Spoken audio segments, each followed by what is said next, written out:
Отрицательные значения в этногенезе. Кристаллизованная пассионарность. Все, что доступно познанию, проходит через призму сознания, и при фиксации воплощается в творении рук человека. Людские чувства, являющиеся частью природы внутри человеческих тел, отображены в произведениях искусства и изящной словесности. Как известно, научиться рисовать или сочинять стихи очень трудно. При наличии некоторых способностей ремеслу художника можно научиться, но этого делать не стоит, ибо без творческого озарения перешагнуть границы подражания или копирования невозможно. Однако и такого сочетания мало, так как без упорного стремления к цели, то есть к завершению творения, ничего создать нельзя. Искусство требует жертв от художника, а способность жертвовать собой ради иллюзии — это и есть проявление пассионарности. Но если так, то в каждом оригинальном и прекрасном творении искусства, философии или литературы содержатся комбинации из трех элементов: ремесленной работы, мысли и пассионарности художника, перелившего часть своей энергии в свое произведение. Следовательно, если пассионарное напряжение коллектива фиксируется историей или археологией, науками сложными и требующими длительной подготовки, то в шедеврах искусства каждый может отличить традицию от ремесла и темы, а то, что останется, это след пассионарности мастера. Увы, историки привыкли изучать следы, забывая о тех, кто их оставил.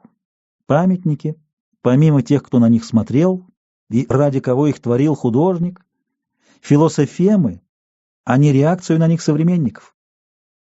Так создалась идея осевого времени Ясперса. Обожаемая им Эллада на самом деле была далека от его представлений. В славный период своей истории, V-IV века до нашей эры, главными государствами, субэтносами, были Спарта, Афины, Фивы, Сиракузы, на втором месте Коринф, Агригент и Фессалия. Спартанцы жили дома сурово и скудно, но, вырываясь на свободу, предавались оргиям. Павзаний, правя Византием, жил как персидский сатрап и даже хотел подчинить Элладу Персии, только бы стать в ней наместником. Также держали себя Гормост и Лизандра. Спарта не дала миру ни поэтов, ни ученых. Фиванцы были, по уверению современников, обжоры и пьяницы, находившиеся в умственной апатии. Фессалийцы тоже были пьяницы и развратники, презиравшие умственную деятельность. Сиракузцы и оригенцы не знали воздержанности ни в чем, как сибариты, а коринфян эллинские авторы уподобляют азиатам. Кому же применима распространенная хрестоматийная характеристика эллинов? Любовь к искусству, тонкое эстетическое чувство, предпочтение изящного роскошному, воздержанность в наслаждениях, умеренность в еде. Пиры греков были веселы, но чужды пьянства и обжорства. Только к афинянам двух поколений, живших между Марафонской битвой и началом Пелопоннесской войны. Ни до, ни после этих дат. И если на этом довольно мрачном фоне жило несколько десятков талантливых людей, сочинения коих дошли до нас и пленяют наше воображение, то надо помнить, что при жизни концепции Демокрита, Платона, Горгия, Аристотеля были достоянием немногих их собеседников. В этом и разница между жизнью, исчезающей без следа, то есть этногенезом, и культурой, заключающей природные материалы в строгие формы колонн, статуй, поэм и философских учений. Последние, переживая первых, заслоняют их собой, и подмену очень трудно открыть. Немецкие философы приписывают глобальное значение сложным, очень тонким логическим построениям, которых большинство современников и понять-то не могло. Конечно, Аристотель гений, кто спорит? А где его знали в IV веке до нашей эры? В просвещенных Афинах, на родине, в Эвбее и при дворе македонского царя. Вероятно, его труды читали в Сиракузах, Таренте, может быть, даже в Ольвии, но кто? Небольшая кучка снобов и правдоискателей, число коих составляло, допустим, десятки людей, а скорее единицы. А основа населения — 2 миллиона эллинов. Беотийские крестьяне, италийские разбойники, ионийские торгаши, спартанские воины, аркадские пастухи. Да им было и некогда, и незачем. А ведь свободу Эллады отстаивали они. Персию завоевали, и диадохов поддерживали они, торговлю со Скифией вели они, и природу Пелопоннеса исказили тоже они. И представьте, не читая Аристотеля. Зато когда покоренные греки обучали римских юных бездельников, Аристотеля они им преподали. И когда в Болонье готовили студентов-юристов для того, чтобы отстаивать права Гогенштауфенов от притязаний папского престола и самовольства городских коммун, Аристотеля изучали. И в наше время, чтобы сдать кандидатский минимум по философии, Аристотель тоже нужен, хотя он, безусловно, устарел. Вот так и возникают исторические аберрации, из-за которых несохранившееся считается несуществующим. Рожденное живет и умирает, а сделанное переживает своих создателей и тех, для кого оно было сделано, и их наследников. Ибо костное вещество, заключенное в форму, вневременно. В нем время отделено от пространства. Оно памятник того, что ушло, оно след минувшей жизни. Но ведь люди живут на Земле не для того, чтобы создавать памятники для будущих археологов, не так ли? Последовательность. Надо отдать должное Ясперсу, он последователен. Его постулат о значении осевого времени для создания философской веры, которая заменит доосевые религии, это постулат предвзятости, а не результата наблюдений. Он сам это понимает, утверждая в ранней работе «Психология мировоззрений», что мировоззрение можно рассматривать как выражение разных психологических типов. При этом, разумеется, их сравнение по ценности, то есть по степени истинности, неуместно. Различие мировоззрений исключает возможность взаимопонимания людей разных этносов или разных культурных регионов, за исключением того, что лежит в сфере рациональности – наука, экономика, право. Но вот экзистенциальная коммуникация адептов философской веры способна преодолеть этническую ограниченность и, добавим от себя, органичность. Так ли? Но мало этого. Ясперс отлично понимает, что все культурные ценности, материальные и духовные, созданы коллективами людей, объединенных в природные системные целостности, то есть в этносы. Человек всегда работает для своих близких и в своем ландшафте, на базе опыта предков, своих, а не чужих. Поэтому-то человеческие творения разнообразны, но отнюдь не калейдоскопичны и не беспорядочны. Что ж тогда можно вынести за скобки этнических типов и считать экзистенциальной коммуникацией? Только осознанное незнание последних истин, трактующих о смысле жизни. Только оно одно может объединить философов Китая, воспитанных на чтении нравоучений Конфуция, с пандитами Индии, почитающими Вишну, консервацию жизни, и Шиву, изменение через смерть, с богословами Византии и естествоиспытателями Западной Европы. Позитивные системы всегда различны и взаимоисключающие. Обща только пустота, то есть бездна. Однако, согласно Ясперсу, пустота не ничто, а нечто трансцендентное мысли, и потому лежащее за пределами любого возможного знания, мифологического, богословского или научного. С этой точки зрения любое объединение людей вокруг любой позитивной истины должно быть неподлинным, даже неполноценным, ведь вокруг любого позитивного тезиса возникают споры, а вот о кантовской трансценденции или шуньяте Нагарджуны, II век нашей эры, говорить нечего.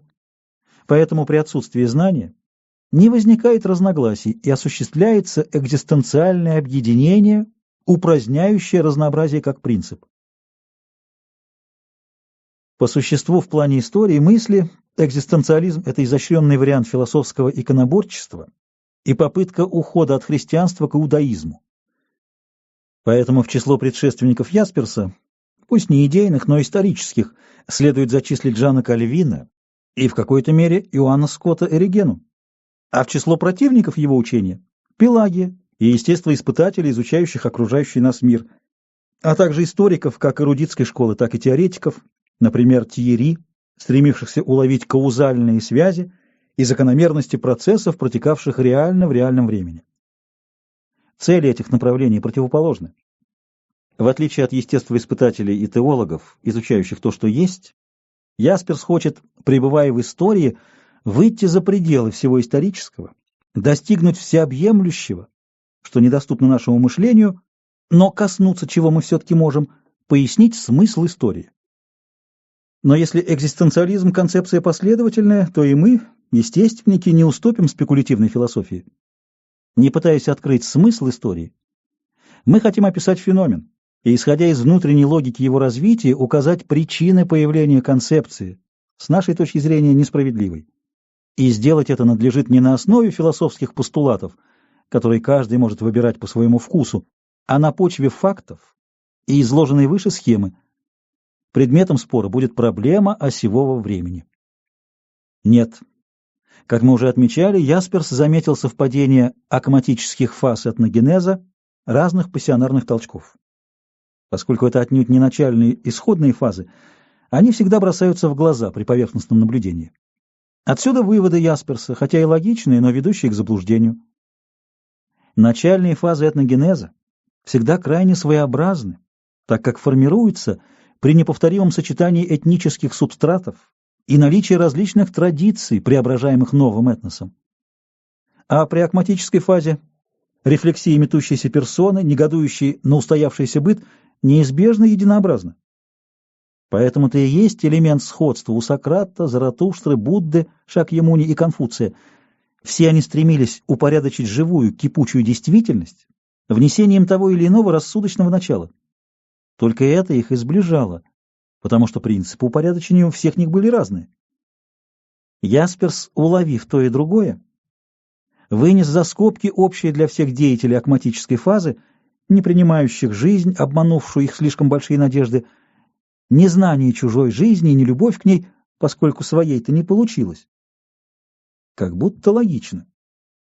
Но все эти негативные философии выросли на почве отвергаемой ими жизни.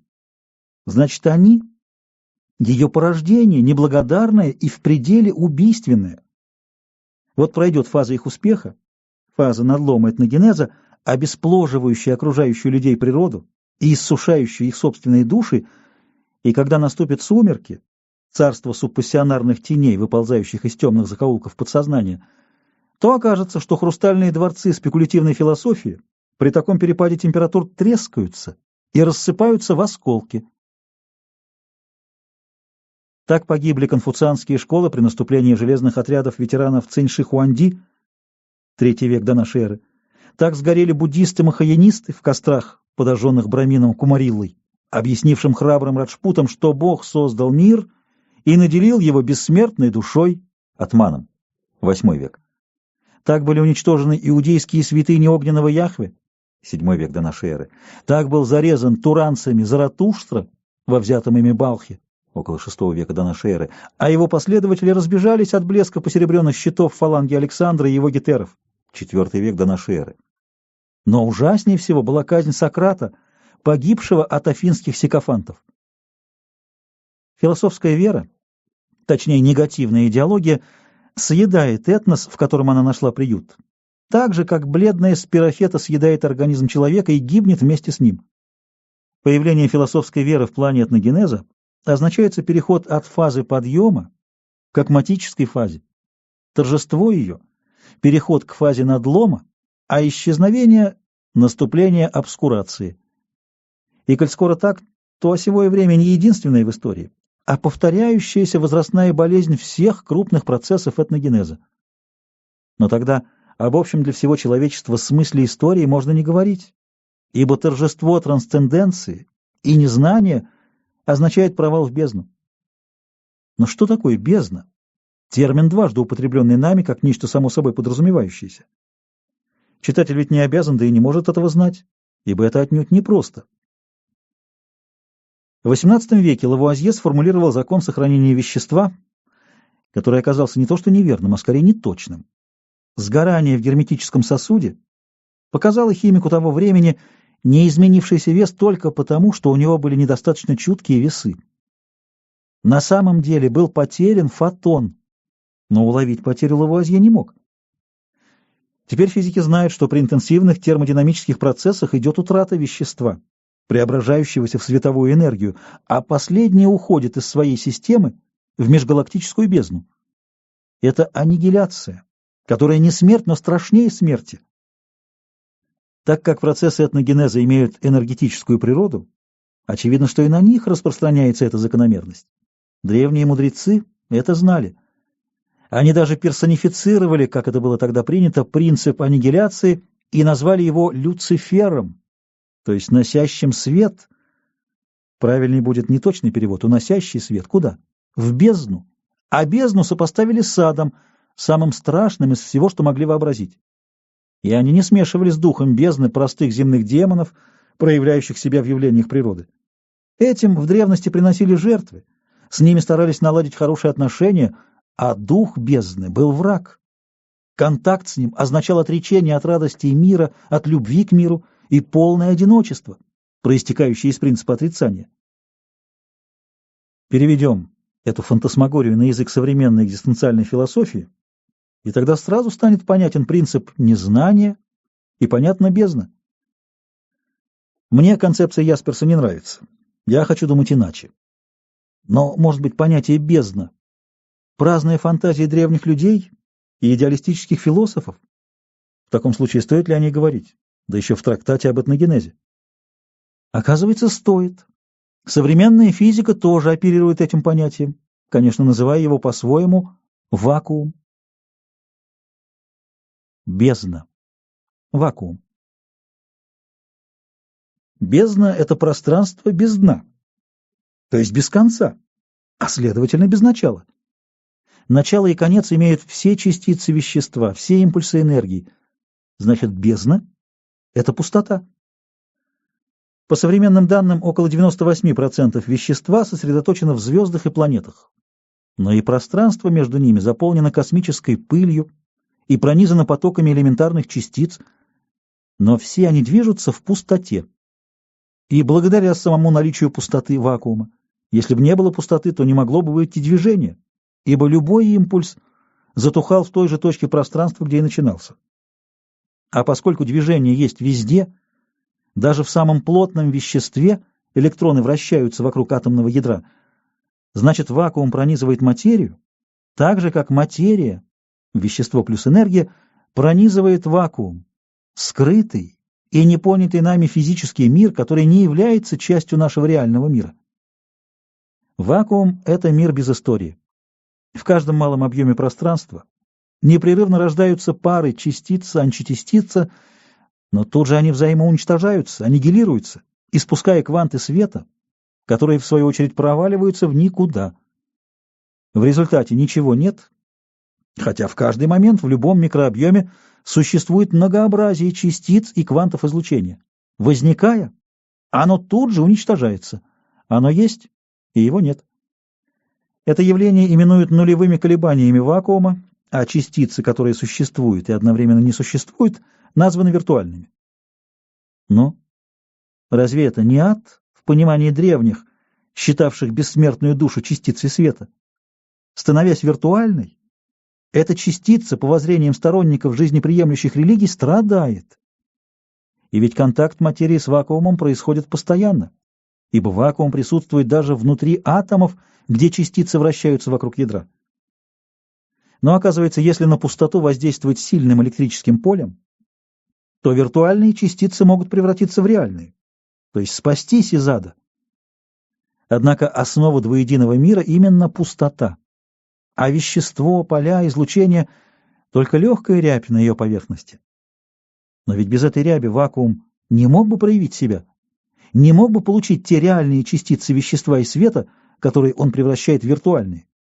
Иными словами, он потерял бы даже то существование, благодаря которому его можно обнаружить, а вещество и энергия утратили бы возможность движения. Значит, разделение субстанции и пустоты — конец мира, по крайней мере такого, в котором мы живем и который мы изучаем. И ведь вот что интересно, такая постановка проблемы была известна уже 2000 лет тому назад, а возможно еще раньше. Только в те времена обходились без физики, заменяя ее философией. Наиболее распространенные философемы начала нашей эры утверждали биполярность мира, расходясь только в одном, что считать благом, а что злом. В наше время качественной оценки в физику вносить не принято. Так, естественно, сложилось деление на системы жизнеутверждающие, согласно которым материальная субстанция благо, а пустота, то есть бездна, зло, и системы, полагающие, что материя ловит душу в свои тенета, обволакивает ее и мучает, а душа или квант сознания стремится вырваться на волю, то есть из реальной частицы стать виртуальной. Оба подхода равно бездоказательны. Можно выбрать любой по вкусу, но тут-то и обнаруживается разница между двумя доминантами поведения, и, соответственно, в психологии, и выясняется, что популяционное поведение и популяционная психология биполярны. На одном полюсе стоит Дерсу-Узала, образ, описанный Арсеньевым, на другом изобретатель ДДТ, имени коего я не хочу знать. Но дело здесь не только в успехах химических наук. Пассионарный человек, вооруженный техникой, даже палеолитической, мог бы уничтожить все живое вокруг себя, отнюдь не подозревая, что этим он погубит и свое потомство. Ведь примитивное дуалистическое отношение к природе, деление животных на полезных и вредных, теоретически обосновывало нарушение биоценозов, вне коих звери и растения жить не могут. Но простому древнему человеку сие известно не было, да и ныне неизвестно слишком многим. Казалось бы, древние люди, не знавшие основ биоценологии, именно так и должны были бы поступать. Однако пароксизмы страстных истреблений были редки и отнюдь не повсеместны, и это естественно. Человек не только социальная единица, обладающая волей и правом на выбор решения в любых ситуациях, но и органический элемент земной поверхности, связанный с биосферой неразрывно через инстинкты, позволяющие ему не погибнуть. Социальное бытие, определяющее сознание, действительно выходит за пределы биологии вида Homo sapiens. Оно и только оно дает возможность каждому отдельному человеку и каждой социальной целостности сделать выбор между устремлением к освобождению от тягот мира, то есть к вакууму, и желанием уберечь живую природу от любых деформаций, ибо тут объект любви — реальность, существующая вне нас и помимо нас. Иначе говоря, сознательная деятельность людей может быть направлена в одну из двух имеющихся сторон. Но деятельность, связанная с биологическими отправлениями, права на выбор лишена. Деяния и явления. При детальном рассмотрении истории антропогенных ландшафтов, о чем было сказано выше, напрашивается мысль, что наряду с деяниями, то есть плодами сознательных устремлений людей, идут стихийные процессы, связанные с сопричастностью человека к биосфере, а это уже явления, феномены природы, формирующие состояние вокруг людей, географическая среда и внутри человеческих тел, физиология высшей нервной деятельности. Те и другие влияют на поведение людей в отдельности и коллективов, то есть этносов, то через хозяйство, часто погибающие из-за засух или наводнений, то через болезни, то через космические облучения, иногда пробивающие ионосферу и достигающие поверхности Земли. Люди обычно не знают, что создает в них творческие подъемы или, наоборот, депрессии, но наука может найти их причины. Люди ведут себя крайне непоследовательно. В отличие от других высших животных, человек не только поддерживает вмещающие его ландшафты, но иногда наносит им непоправимый ущерб, превращая их в бросовые мертвые земли. Делает это он во вред самому себе как виду, ибо лишает свое потомство средств к существованию. Ответить на резонный вопрос, для чего он это делает, трудно, потому что сначала надо посмотреть, где и когда совершались такие неблагоразумные действия. Выше было указано, что этногенезы, как природные процессы, сами по себе для биосферы безвредны, но могут быть губительны при сочетании двух условий. Первое. При смене фаз, когда этнос на время теряет присущую ему эластичность и сопротивляемость внешним воздействиям, то есть когда этнос болен. Второе. При активных межэтнических контактах, миграциях, которые сами по себе отразимы, ибо этнос в любой фазе практически неистребим. Это надо понимать в том смысле, что для истребления здорового этноса требуются столь большие затраты сил, что у соседей их, как правило, не бывает, а если их и достаточно, то трата нецелесообразна. Вместе с побежденным этносом деформируется и вмещавший его ландшафт, ибо этнос составлял часть данного геобиоценоза или экосистемы.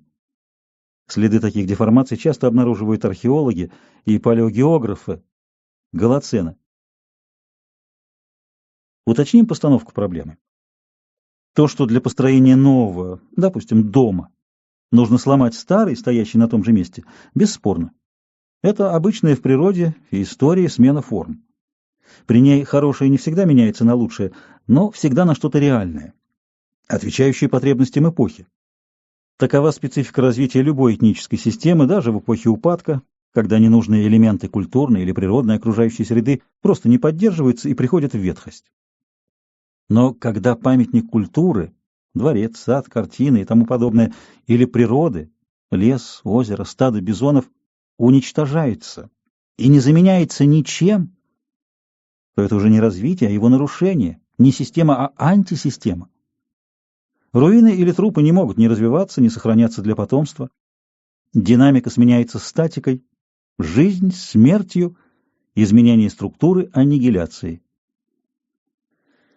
Можно было бы думать, что вандализм тоже является функцией пассионарности и, следовательно, предопределен природой как вариант закономерности. Нет. В природе планеты процессы аннигиляции не наблюдаются. Там идет постоянное накопление, благодаря которому ныне открыты залежи каменного угля, нефти, мрамора и богатые почвы. Ведь это тело биосферы, накопленное за миллиарды лет фотосинтеза. Это материализованный свет солнца и звезд. И пассионарные толчки тоже явление природы. Создают импульсы творческие, порождающие адаптационные синдромы, при которых этнос всегда сопрягается с привычным для него ландшафтом. Но если этническая группа, пусть даже не весь этнос, оказывается в непригодных для него условиях, он либо замыкается в свою скорлупу, изоляты, либо разрушает неприятную для него окружающую среду. Гибнут беззащитные звери, цветы, красивые горы и чистые реки. Но так расправляться может только чужеземец. Своему будет жалко. Однако миграция сама по себе еще не антисистемна и не всегда повод для возникновения антисистемы. Этнические миграции – процессы стихийные, увлекающие людей, которым только кажется, что они едут в чужую страну по доброй воле. В Америку людей толкало их пассионарное напряжение, мешавшее довольствоваться скромной жизнью где-нибудь в Кенте или Мекленбурге, а ведь дома они имели пищу, кров и женщину. В долине же Миссури им все это приходилось добывать с большим трудом и риском, и вряд ли жизнь в прериях или лесах Канады была легче деревенской идиллии Европы. Значит, тут мы встречаемся с детерминированным явлением природы, за которое человек моральной ответственности не несет, даже если при этом гибнут прекрасная девственная природа и великолепная чужая культура. Грустно, конечно, но что делать?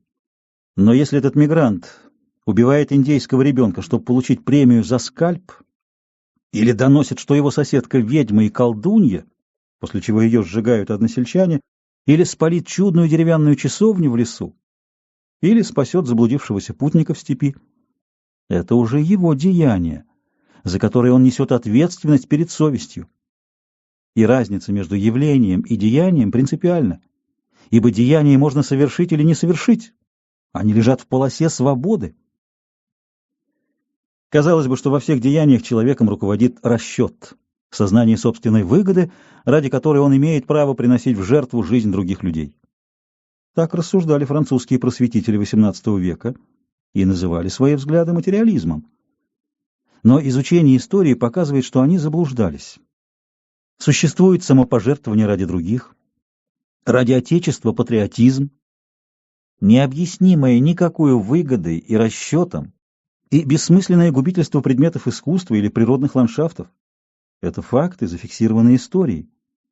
И свершение их возможно лишь при наличии пассионарности как энергии. Но направление, в котором совершаются события, определяется чем-то другим. Вспомним, что готы, взяв Рим, ограничились контрибуцией, а вандалы, хотя и были столь же пассионарны, находились на том же культурном уровне, что и готы, и точно так же исповедовали арианство, не столько грабили, сколько бессмысленно ломали красивые здания, разбивали мраморные статуи, уничтожали мозаику, соскабливали фрески. Именно эта бессмысленность поразила современников. Но и в последующие века она наблюдалась то тут, то там, вплоть до современной Америки. И судьбы готов и вандалов оказались различными. Готы в Испании создали устойчивое королевство, слились с местным населением в единую политическую систему и впоследствии в монолитный этнос испанцев. Вандалы свирепствовали в Африке до тех пор, пока небольшой корпус войск Велизария не ликвидировал их крепостей, в которых они укрывались от гнева аборигенов. После этого вандалов не стало. Похоже на то, что две соседние системы развалились в диаметрально противоположных направлениях. Вандализм не ограничивает поле своей деятельности памятниками искусства. Он еще более губителен, когда его объектом является беззащитная природа. Здесь нужно внести важное терминологическое уточнение. На поверхности нашей планеты есть засушливые территории и есть пустыни. Разница между ними весьма существенна. Зональные переносы повышенного увлажнения на время сокращают насыщенность растительностью в некоторых континентальных районах, но возвращение циклонов на прежние пути восстанавливает фитоценозы Гоби или Сахары. Наводнения смывают города, но когда спадает вода, жизнь в речных долинах возобновляется. Иными словами, природные процессы обратимы, кроме разве что извержений вулканической лавы. А ведь есть сколько угодно пустынь, которые не вернуть к былой жизни никаким изменением природных условий. Иногда эти пустыни сухие, как, например, долины русел южных притоков Тарима, иногда заросшие сорняками, как амазонская или юкатанская сельва, выросшими на переотложенных почвах, полях древних индейцев. Там всегда находят фрагменты каменных орудий или керамики, следы обитания древнего человека. По сути дела, это даже не пустыни, а бедленды. Принимаю английское слово, так как в русском языке эквивалентного слова нет. И таковы же отвалы горных выработок, бетонированные площадки, пирамиды. Человек создает необратимую деструкцию ландшафта. И это то же самое, что вандализм в отношении памятников искусства. А мы уже видели, что данный род деятельности не присущ человеку как виду, а является побочным результатом, следствием возникновения и исчезновения особого мироощущения, которое, видимо, сопутствовало процессам творческого этногенеза самой глубокой древности. Таким образом, оскудение природы и уничтожение шедевров культуры нельзя считать следствием борьбы за существование, а надо рассматривать как преступление по отношению к потомкам, которым придется прозябать на оскопленной планете. То, что факты вандализма, в отличие от миграции, не явление, а деяние, бесспорно. Но связано ли такое безобразие с пассионарностью? Конечно. Однако характер этой пассионарности отличается от того, который мы уже подробно описали. И генезис ее другой. Он носит не природный, а ситуационный характер. До столкновения оба эти этноса были нормальными системами с разными уровнями пассионарности. При их совмещении поток пассионарности будет направлен от системы с более высоким уровнем к системе с более низким, и таким образом общий уровень будет выравниваться. Этот энергетический перепад и создает ту форму энергии, которая питает возникающую тут антисистему, то есть системную целостность людей с негативным мироощущением. От такого баланса страдают обе системы. Вандализм одинаково деформирует и тех, кого губит, и тех, кто губит. Ибо губителям, оказывается, невозможно жить на развалинах и опустошенных землях. Антисистема подобна популяции бактерий или инфузорий в организме. Распространяясь по внутренним органам человека или животного, бациллы приводят его к смерти и умирают в его остывающем теле. А ведь может показаться, что антисистема – закономерное явление природы. Нет. Человек не бацилла. Выбор характера деятельности лежит, как было уже сказано, в полосе свободы, где человек отвечает за свои поступки. Нет закона природы, диктующего бессмысленное уничтожение шедевров, убийство животных для того, чтобы насытиться, оскорбление беззащитных людей. Эти две взаимоисключающие линии поведения мы в просторечии именуем добром и злом.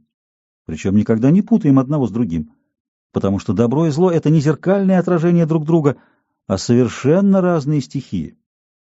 И тут уместна та система отсчета, по которой вакуум противостоит субстанции, а по терминологии древних — бездна тварному миру. В полосе свободы. Однако можно ли различить добрых людей от злых? И как это сделать? Ведь никто никогда не скажет о себе, что он служит мировому злу. Да и правомочно ли считать одну позицию злой, а обратную доброй? Где объективный критерий той или другой оценки? Тупик? Да, на персональном уровне различия невозможно. Но ведь есть популяционный критерий, отношение к окружающей среде, то есть к миру. И тут представители обоих направлений, искренне уверенные в своей правоте, говорят то, что считают единственно правильным и не требующим доказательств. Первая позиция. Материальный мир ужасен и не имеет права на существование, так как все живое предназначено к смерти, которая есть уничтожение. Вторая позиция. Мир прекрасен, а смерть, постоянно сопутствующая жизни, просто выход из сложных, часто непереносимых ситуаций. Смерть — благо, ибо она спасает от внемирового зла, несправедливости, обиды, страдания, которые страшнее смерти. Обе позиции последовательны. Можно выбрать любую по желанию. В начале нашей эры в Средиземноморье, когда мысль была раскована и свободна от предрассудков, осыпавшихся как шелуха при контакте эллинского, иудейского и персидского мировосприятия, люди излагали свои соображения без обиняков. В III-IV веках нашей эры эти концепции кристаллизовались в несколько систем: гностицизм, талмудический иудаизм, христианство, зороастризм. Все они заслуживают специального описания, которое мы отложим, чтобы не отвлекаться от главного — уяснения принципа биполярности. Этот принцип дошел до нашего времени и сформулирован уже в XX веке двумя философскими системами: диалектическим материализмом, постулирующим необходимость сочетания жизни и смерти через закон отрицания, и экзистенциализмом, видящим цель бытия в растворении в конечном ничто. И самое любопытное, что эта контраверза прослеживается в прошлое до начала нашей эры. Гностики, буддисты, махаонисты, манихеи — вот истинные предвозвестники теории Ясперса. Итак, гностические концепции признавали жизнь на планете Земля тяжелым бедствием, от которого необходимо избавиться. Самоубийство не выход, так как душа или эон, или частица света снова будет опутана материей или мраком и воплотится для нового цикла страданий. Спасение в аскезе, отказе от соблазнов мира, ослабляющих узы плоти. Можно также совмещать с аскезой пьянство и разврат, вызывающий отвращение к жизни. Важно лишь полное освобождение от материи, то есть от биосферы. Следовательно, биосфера, по учению гностиков, враг человека. А с врагом, как известно, надо расправляться по возможности безжалостно. Хорошо еще, что гностики не популяризировали своих учений из презрения к черни, которая тоже часть биосферы. Они обратили внимание на собственные тела, последовательным воздержанием довели себя до освобождения от плоти и к III веку исчезли без следа, за исключением манихеев, о которых надо говорить особо. И все же, несмотря на фантасмагоричность гностических идей, в них оказалась и конструктивная деталь. Гностики открыли мир энергий, окружающий видимую природу. Как им удалось предвосхитить открытие физиков XX века без приборов и сложной математики, объяснить не могу. Правда, они употребляли терминологию, которая нам кажется заумной, но зато их мысль была чеканной. Если мы переведем их идеи на современную терминологию и вместо слов «эоны» и «демоны» поставим слова «импульсы лучистой энергии» и «радиораспад», то окажется, что пытливые умы II-III веков занимали те же проблемы, что и нас. Другое дело оценки. Гностики ненавидели их окружающий мир и чтили умерщвляющий радиораспад. Поэтому, с нашей точки зрения, следует зачислить авторов гностических учений в разряд губителей окружающей среды. Существо позиции гностиков составляет стремление заменить дискретные системы, биоценоз, на жесткие, которые по логике развития превратят живое вещество в костное, костное при термической реакции разложится до молекул, молекулы распадутся до атомов, из атомов выделятся реальные частицы, которые, аннигилируясь, превратятся в виртуальные. Лимит такого развития — вакуум. И наоборот, при усложнении систем, где жизнь и смерть идут рука об руку, возникает разнообразие, которое немедленно передается в психологическую сферу, создает искусство, поэзию, науку. Но, конечно, за печали и радости бытия придется отплатить закономерной физической гибелью. Логики здесь нет, ибо правильность тезиса дана в опыте и интуитивном обобщении. Такова контраверза. Выбор пути свободен. Этнос как система неизмеримо грандиознее человека, то есть персоны как системы. Однако закономерность тут и там одна. Этнос может либо дожить до гомеостаза и стать верхним звеном вмещающего ландшафта, либо при столкновении с иным этносом образовать химеру и тем самым вступить в полосу свободы. Только во втором варианте возникает поведенческий синдром, при котором появляется потребность уничтожать природу и культуру, ибо вакуум не зеркальное отражение субстанционального мира, не антимир, а мир особых свойств. Поэтому при сопряжении материального мира с вакуумом не возникает гармонии, а идет постоянная борьба противоположностей. Эта борьба происходит на уровне энергетических импульсов, которые древние именовали силами. В числе этих импульсов находится пассионарность. В критических коллизиях контактов на суперэтнических уровнях она, как безличная энергия, равно питает оба направления деятельности людей, имевших несчастье оказаться в химерной системе. Механизм такого разделения настолько сложен, что объяснение его можно предложить только как гипотезу. А как иначе можно истолковать импульсы, идущие от сознания, не впадая в идеализм и противоречие с законом сохранения энергии?